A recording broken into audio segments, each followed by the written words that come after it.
Well, that's this side all taken care of. As you can see, doesn't look too bad. It's far from professional, but I'll see if I can get you under here. Too old to get on my knees now, but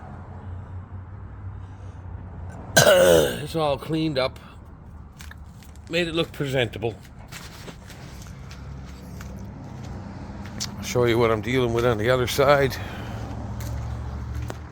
Still working on a bumper.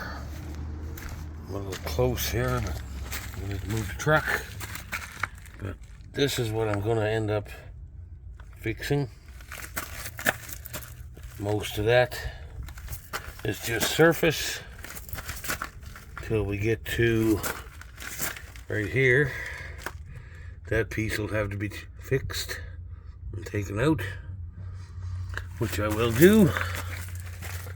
And this one's a bad little piece here, so I will be rebuilding that as well. So that's a little bit more progress.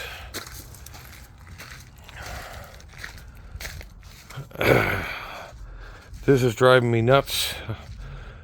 I've been dealing with a guy for like a week and a half now that has a bumper, but his communication skills are not that great.